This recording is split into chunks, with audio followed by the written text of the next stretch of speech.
Well, good morning. This is Linda from North Central Texas, and I was going to get on here and fix some lima beans and ham. These are just dried lima beans, and I put a package of them. I think it's a pound bag of the large lima beans, the dried ones. I put those in this pot last night, and I filled it with water, and I just let them set overnight. That makes the beans swell up. And they swelled up a little bit more than I thought, so I'm going to wash them, and then I'm going to transfer them over to a bigger pot. But they do swell up, and then all you do is dump them in a colander, rinse them off a little bit, and put them back in your pot that you're going to cook them in. So that's what I'm going to do right now. I got my colander over here. Just going to dump them out, rinse my pot out. Get it out of the way. And just rinse my beans. I really didn't think about making cooking videos, but I've had so many people that have asked me for recipes. Well, how do you make that? And what goes into that dish and whatever. So I decided to put together cooking videos whenever I cook anything that I think people want the recipe for. See, I've rinsed them, and I'm just going to dump them in my pot. Rinse out my colander.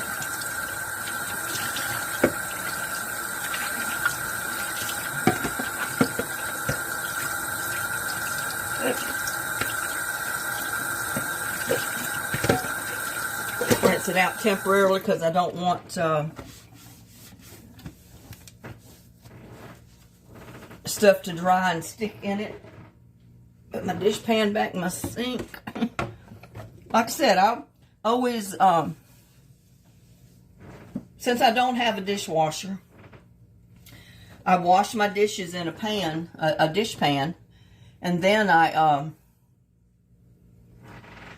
simply, let me get something to add water to this pot. And then I simply, when I get through washing dishes, I just dump the water out and water some of my plants with it. They love the dishwater, but you have to be careful. You can't use antibacterial soaps or anything like that. I use one of the cheapest dishwashing liquids that you can buy. And I started using it because I didn't have the money to get anything else. But it's just plain old Palmolive dishwashing soap. But there's nothing in it that harms plants. And I'm not going to put too much water in there because I can always add water later.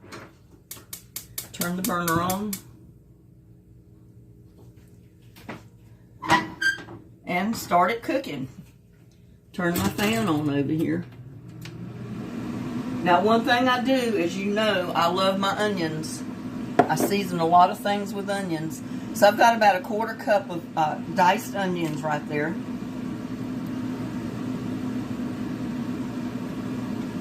And I had some ham slices in the freezer left from Christmas last year.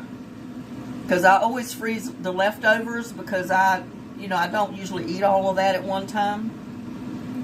So I've got about a cup of diced up ham right here that I'm going to put in my beans. Normally, if I cooked a picnic ham and I sliced the meat all off the bones and stuff, I would just use I'd put the bone in the pot.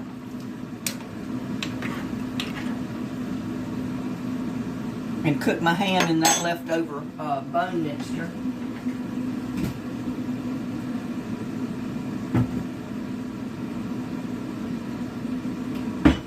And as always, I'm going to put a little bit of salt and pepper. I don't put much salt.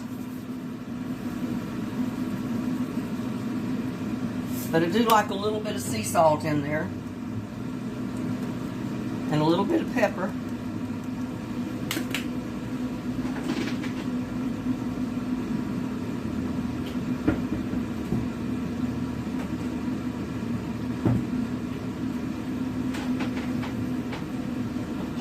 And basically all you do now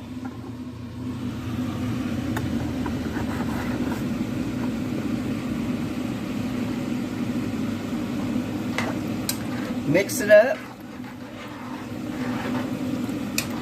and let it cook.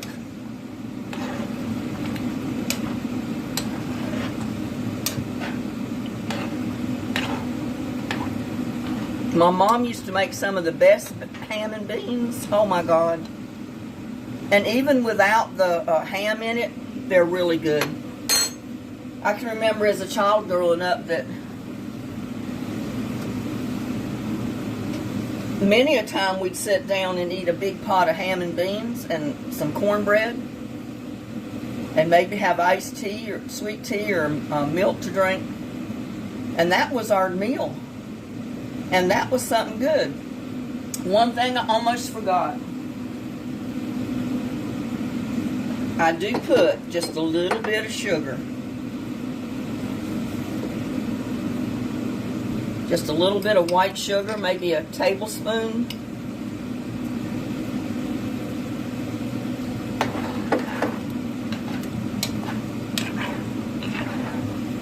Just a little bit.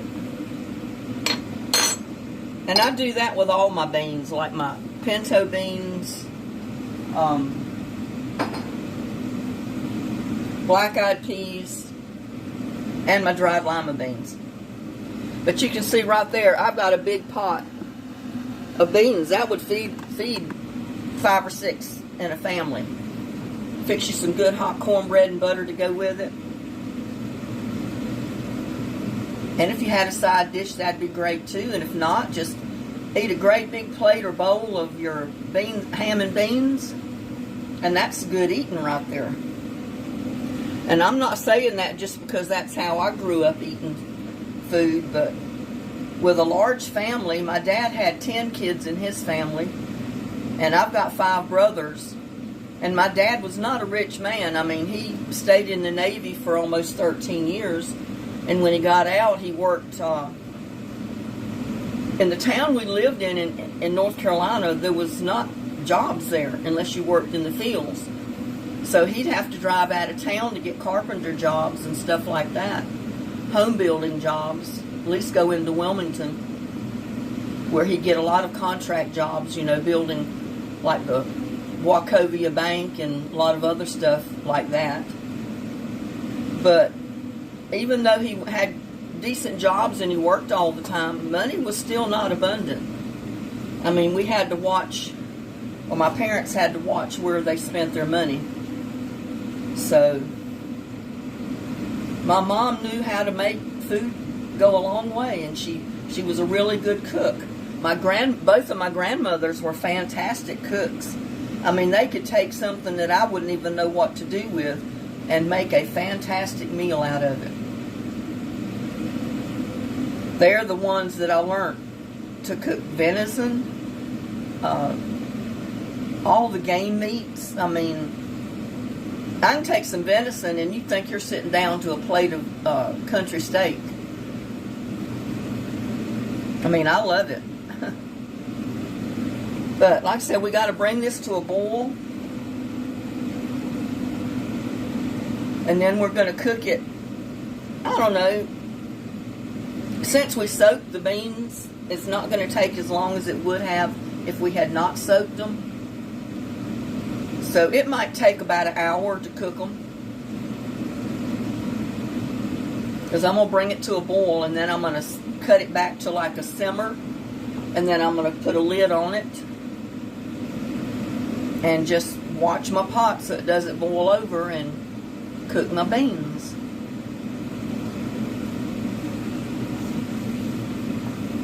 And I was wrong about the forecast in that last video that I made.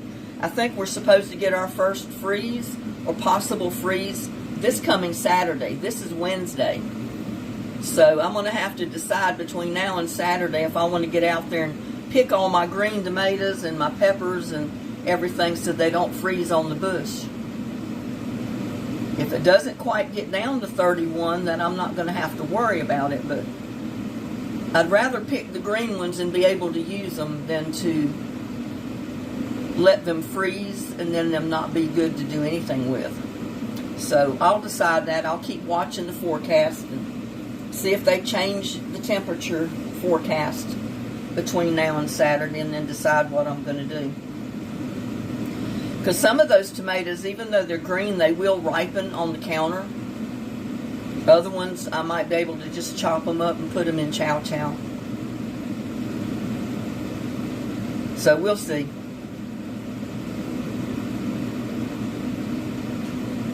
Yeah, I grew up eating Southern cooking, and since my great-grandparents were Italian from Italy, you know, we had a lot of Italian dishes in my family on my mom's side. They lived in New York. My grandmother actually married an Italian man, which was my grandfather.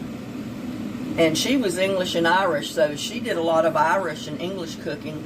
So the combination of English, Irish cooking, Italian cooking, and then deep South Southern cooking, where my dad was from in North Carolina, that was a lot of good recipes, I'll tell you.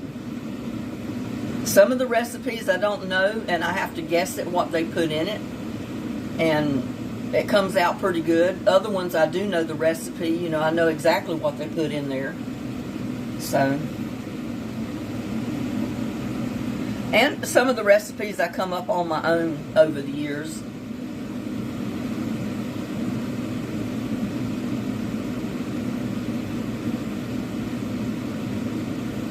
But it's starting to simmer a little bit, so we'll get it to boiling.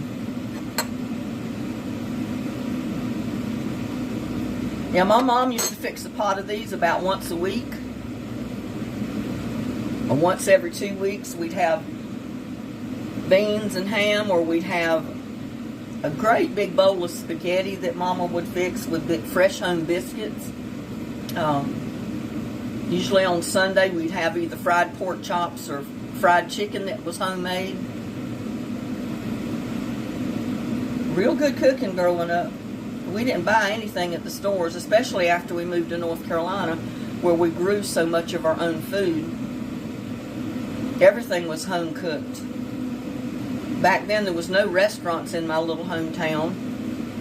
There is, I think, one little restaurant grill there now. But back then, the closest restaurant or any place to even think about getting food cooked and be able to sit down and eat it was Burgaw, or at least Wilmington, or Wallace maybe.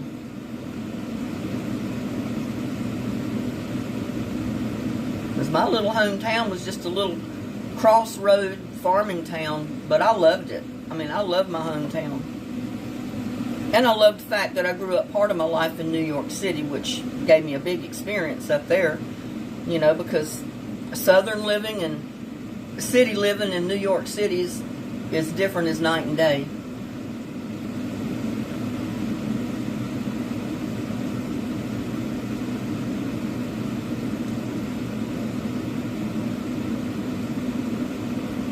Yeah, some of you may say, well, you know, this was all about composting and gardening, but, you know, it's about cooking the food that you grow too. And some people do grow lima beans. Some people grow a lot of stuff. So this is a way to cook your lima beans, either fresh or dried ones. I just happen to have dried ones. I don't have fresh ones growing in my garden, so.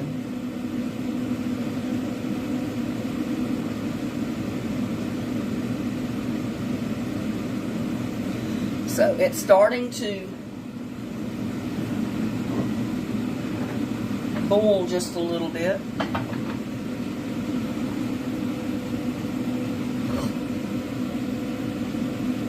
I can already smell that ham and that broth. Oh, it smells so good. And if you like to season it up a little bit, you can put chicken bouillon in there, just a little bit. In fact, I might do that.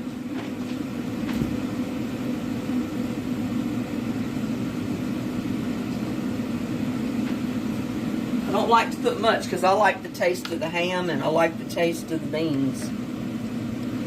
So I'm going to put, that's probably about a teaspoonful because it's a half of a tablespoon, which would be a teaspoon of chicken broth. If you have canned chicken broth or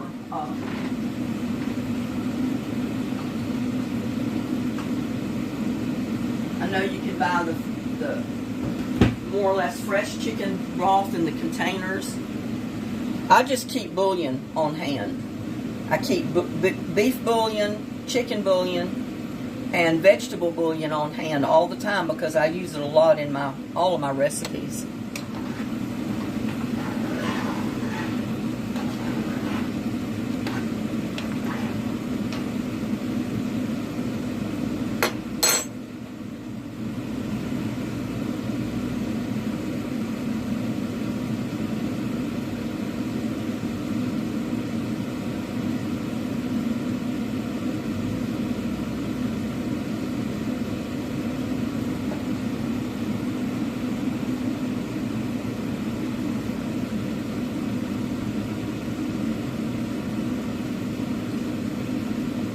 Starting to simmer a little bit, so I'm just going to cover it up, keep my eyes on it, and watch it cook.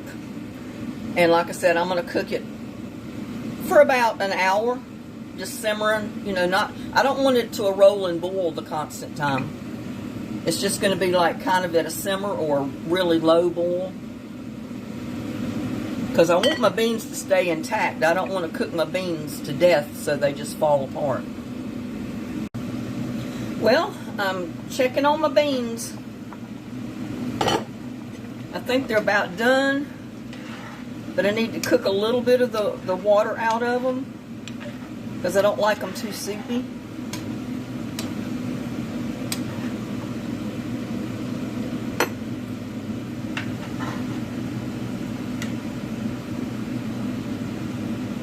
Get one of them out and cool it off and try it.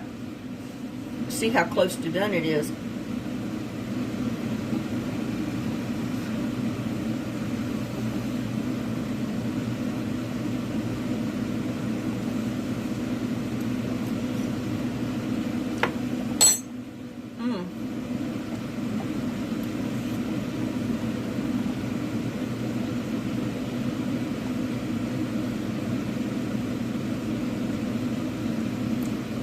They are done, but it's burning my mouth.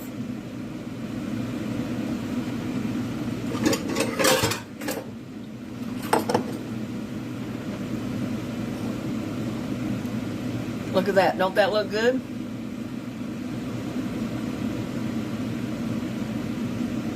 Put some in a bowl.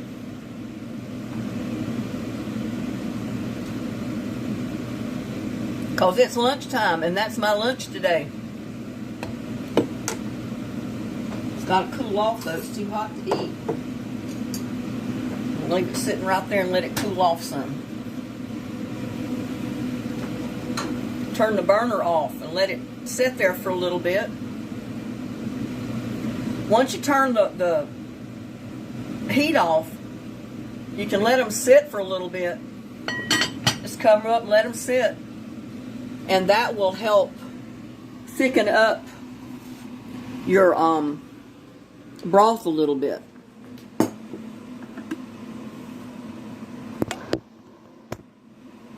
But yeah, as you can tell, I kind of like to cook. I mean, I'm not the most fantastic cook in the world, but I do like to cook. It's something I've done all my life. Yeah, these beans are too hot. They're way too hot to eat. Just look at them smoking. But that's some good eating right there. If you had some good hot biscuit or some good cornbread, maybe corn, put some whole corn in it. Mix up the kernels of corn in your cornbread and make you some corn fritters. That's good eating right there. Maybe on one of the next videos, I'll make some corn fritters. But again, I don't eat this whole pot of beans by myself. And I definitely don't eat them at one time. I'll let those things cool off. I'll put them in individual containers, serving containers, and put them in the freezer just like I did my other beans, and take them out when I'm ready to eat them.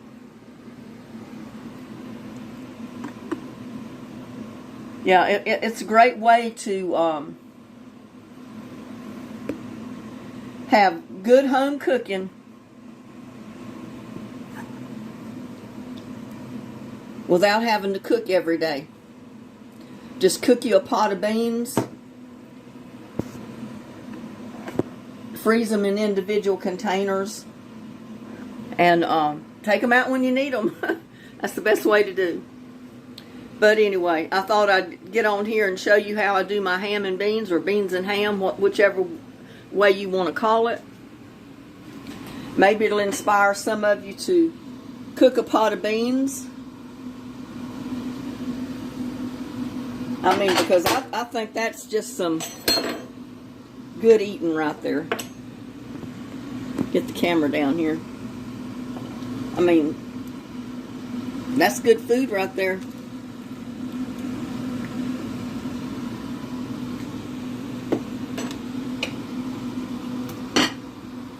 So, and I have to apologize for my last video. I mean, I didn't realize I was going through the yard so fast, and everything was just, I was kind of spinning the camera around, and I didn't mean to do that. And I guess I was making people dizzy. So, in the future, I'm going to try to slow the camera down a little bit, and hopefully I won't make everybody dizzy when I do a film. So, but yeah, get you some dried lima beans, or if you're growing lima beans in your garden, fix you a pot of ham and beans, because it's really good. And with that, I want to wish all of you a blessed day. Please like, share, and subscribe to my videos.